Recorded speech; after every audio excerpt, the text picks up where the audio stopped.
Hopefully this isn't a super long video and I'm talking too much and I just don't know what I'm doing and I just... Okay.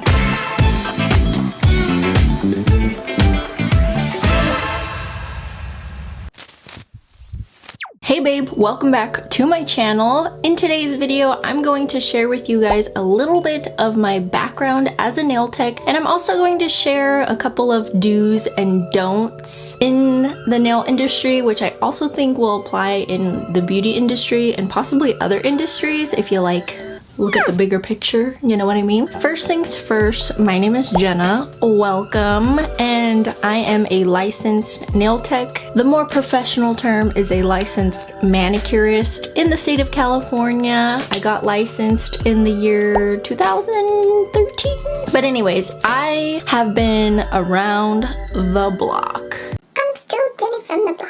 I have worked at quite a few nail salons. I've interviewed at many nail salons, and I just want to share with you guys the differences in a bunch of nail salons and my experience becoming a nail tech, my experience in the beauty industry, all that fun stuff. So without further ado, let's just dive right in. I went to beauty school right after college did not work out for myself. So in the year 2013, I went to a beauty school that was called Salon Success Academy. The reason I chose this salon was actually because my mom is a hairstylist and she actually went to this school. So it just kind of was a no-brainer to me to go to this school. But I do recommend to do your research on whatever school you're planning on going to, because I did not do any research because I didn't go to school to do cosmetology, which is hair, skin, and nails. I just went specifically for nails. Salon Success Academy at the time, I have a hair on my nose. It's bugging shit out of me. Salon Success Academy, when I had enrolled, I was only the second nail course they had ever had in their entire school ever. My nail teacher was not a nail tech. She was a cosmetologist, but she had stayed in the hair industry more than nails. So she was teaching us nails, but we weren't really getting any like deep insight. And she was a great person, don't get me wrong. Miss Stephanie was great, but I just wish that my teacher had been someone who had been hands-on in the nail industry so we could have learned more than just what we were reading in a textbook. So before picking a beauty school to attend, definitely do your research. Do that research, girl, guy.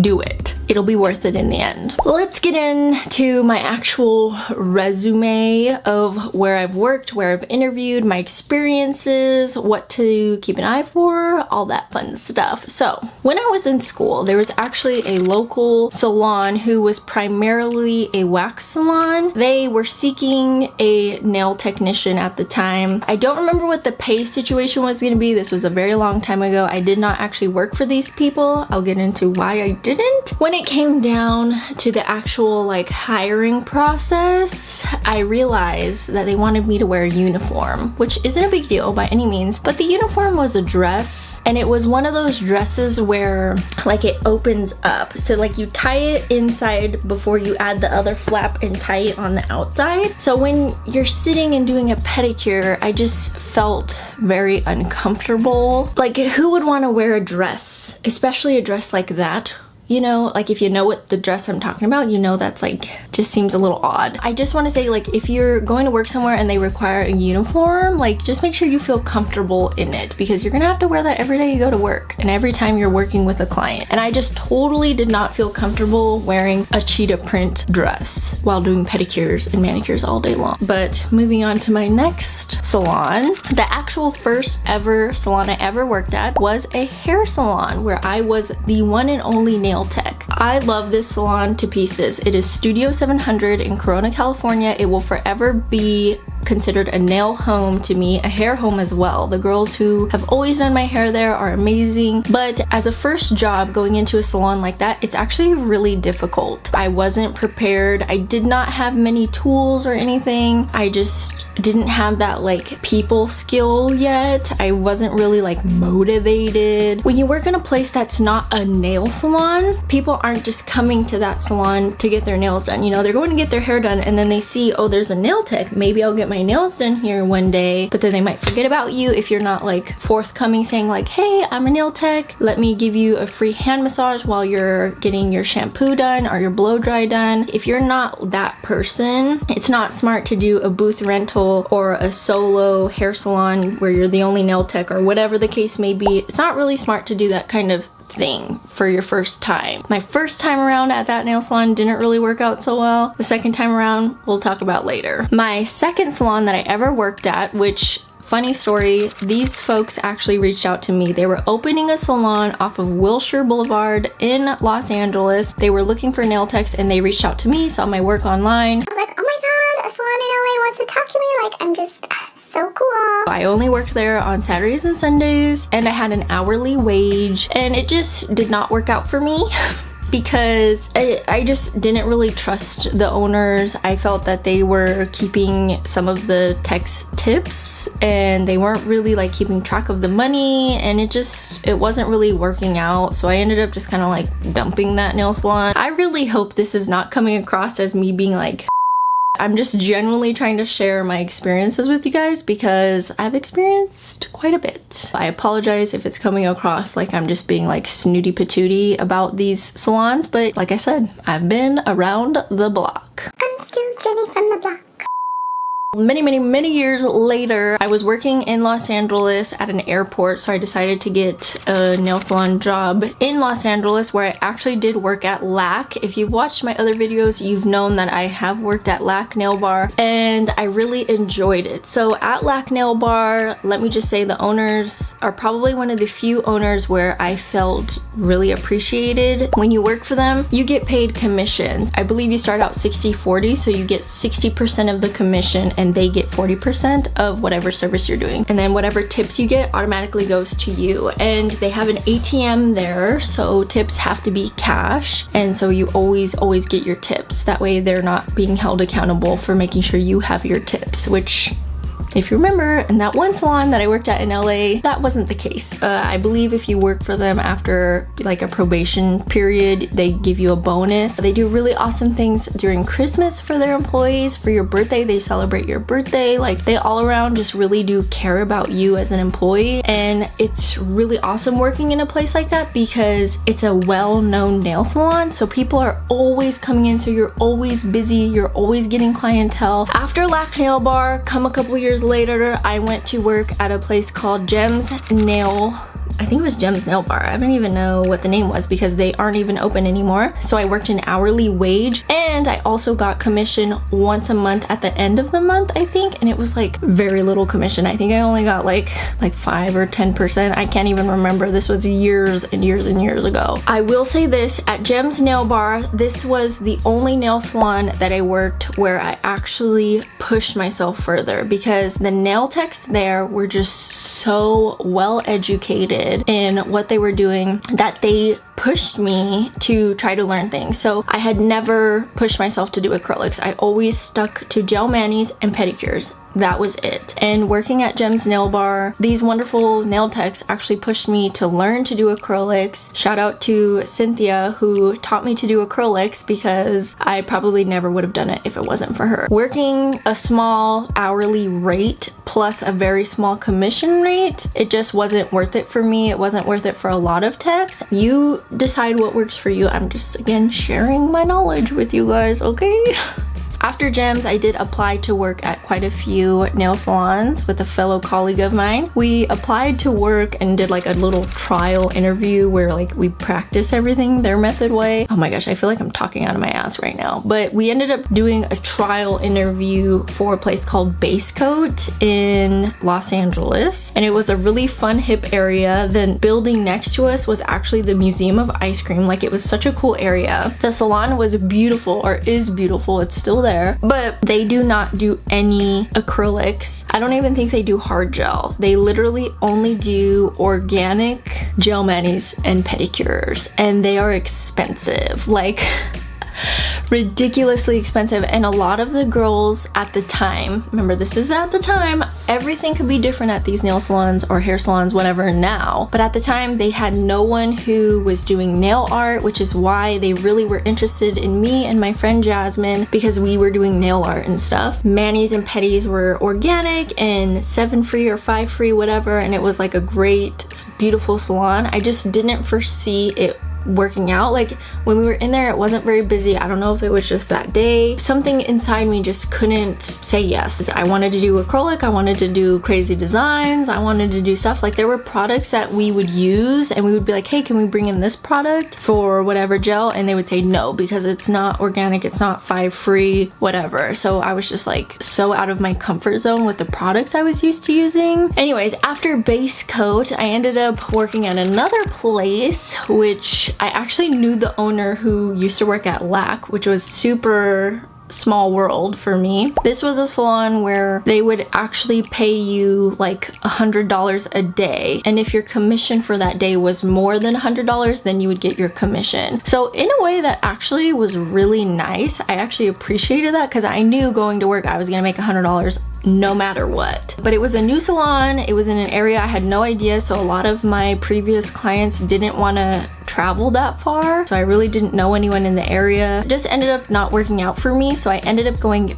back to Studio 700, where again it was a hair salon and I was the only nail tech. It was great. I love that nail salon. The owner, Tam, is amazing. She will forever be a wonderful mentor to me and everyone that has ever worked there. She's amazing. Next up, let's get into the do's and don'ts of becoming a nail tech or entering into the beauty world. Your nail experience, your beauty industry experience is going to be different for everybody. Absolutely. This is 100% just my opinion. I'm just giving you the advice from myself and from my personal experiences, so remember that, please. One major thing that I would highly recommend for anything is to always further your education. Whether you have finished school and you have to pay for an extra class to learn something, pay for that extra class. Like I said at GEMS, I furthered my education by pushing myself because everybody else was doing acrylics and doing so much better and getting bigger paychecks. I pushed myself further to learn how to do it so I can do better and so I could get a bigger paycheck. Another do is to constantly keep up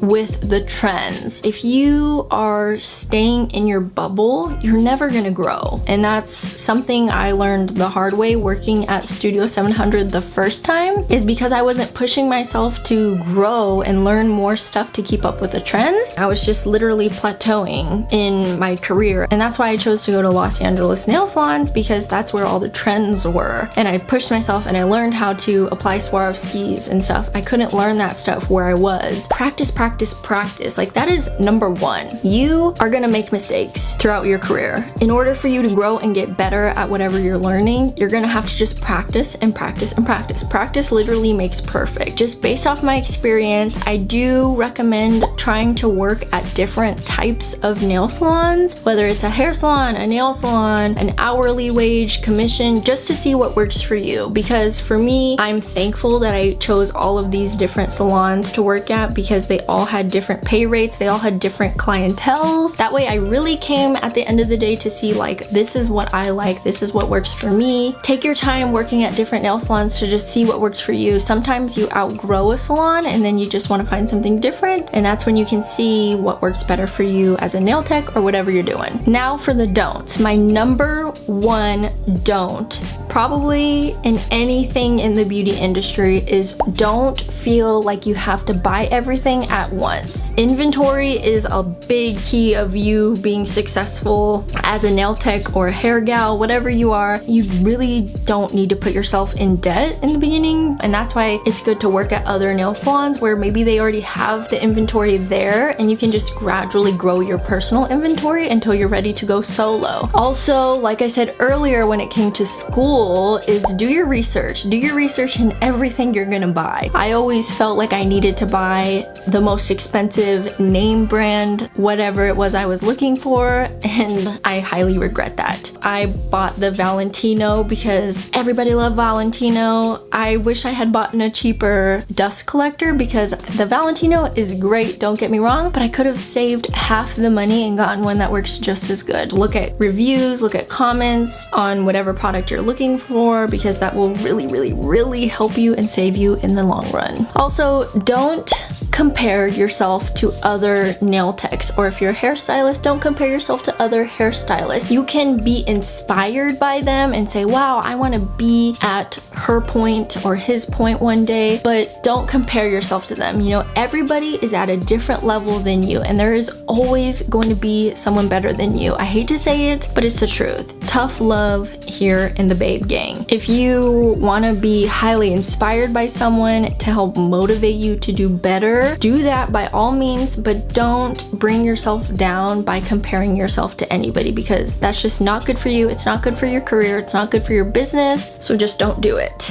Now we're gonna get into a couple fellow beauty colleagues of mine that have responded on an Instagram post that I posted a couple days ago, where they're gonna give you some do's and don'ts that they have experienced. So let's get to it. Gabby Val says, know your worth and don't let shady business owners make you believe you're worth less, which I 100% agree. You know, working for regular companies, I've always felt like I'm just a number. You know, they don't really care. Large companies don't really care about you as an employee. But I've also worked for a lot of small companies where, like LAC, I feel really appreciated and really valued as an employee. But even in the nail industry, I've had owners of small nail salons make me feel like I'm a grain of sand in this world. So don't let them make you feel like that. If they do make you feel like that, start looking for another salon to work at, because it's not worth it. You know your worth, you know your value, you know what your goals are. Hold on to those. Don't look in the past. Don't let those owners make you feel like you're anything less, because you're not. So thank you, Gabby Val, for that response, because it is totally true. I 100% agree. Nails on Fleek says, don't be disheartened at how long your nail filing routine takes. Just take your time. So true. So this is definitely for nail techs in particular, obviously. Learning to file was probably the hardest thing. Yeah, it was probably one of the hardest things for me to learn over time. You just gotta take your time. Again, practice will make perfect. You'll learn what techniques work best for you. Don't be discouraged. Don't be disheartened. Like Nails on Fleek says, you'll get there. The next one is from Horchata, which I actually went to school with her. So she's a nail tech too. We've been doing nails the same amount of time. She says that the client doesn't know more than you. You had the proper training, not them. Amen, sister. Amen. There's so many clients that when you're doing their nails or even their hair, whatever the case may be, that will tell you how to do your work. And it's very hard in the beginning when you're new, because you're nervous and you're anxious and scared. And when clients like that question you, like, it puts you down. Don't let that happen. You went to school, you know what you're doing everything you can possible to do your shit right. Don't let anybody tell you how to do your stuff. That's not cool. So amen, Horchata, aka Marina. That's a good one. That's a really good one. Okay, Hair by MJ says, you have to work your ass off the first few years. Do it, it will pay off. That is so true, MJ. So true. You know, it's like anything in this life, really. If you want to get from point A to point B, no one is going to put in that work except for you. So if you want to be Yvette, which she does nails in the nail industry and she's amazing, she does Jeffree Star's nails. But if you want to be the Yvette or the Sean Legend of nails, you got to put in that work, dude. You can't just become Sean Legend overnight. It's impossible. Like, you got to put in the work. It's as simple as that. But if you put in the work, just like MJ said, it will pay off. Also, another do that I didn't mention earlier, but I'm gonna squeeze it in now, is social media. Oh my gosh, you guys, social media is huge in this day day and age for millennials, Gen X, actually any generation at this point. Using your social media will probably be the greatest tool for you to grow your clientele. Back in the day, you got to think about like models and stuff. They used to have what were called like portfolios. Your social media is your portfolio now. This shows all of your work that you've done so people can look at it and say, wow, I really like this person's work. I'm gonna book an appointment with them. Social media is free. Instagram is free. This is free marketing and free advertising to you at your fingertips. Use it. End of story. Okay, I know I have talked your guys' ears off today. I am so sorry, but I just wanted to give you guys a little bit of a background story of myself and a little bit of advice for those of you who are interested in becoming nail techs, maybe the hair industry, I don't know, but I hope this helped you out. If it did, you guys already know the drill. Please give it a thumbs up. If you give it a thumbs down, I know it's because I talked your ears off, and that's okay, because I'm sorry about it too. Today's video shout out goes to Allie, so shout out to you, babe. Thank you so much for watching wherever you are, and if you aren't subscribed to my channel, please make sure you're subscribed. But anyways, that is it for this week's video, so I will see you guys all next week on next week's video. Until next time, so long and farewell, my babes.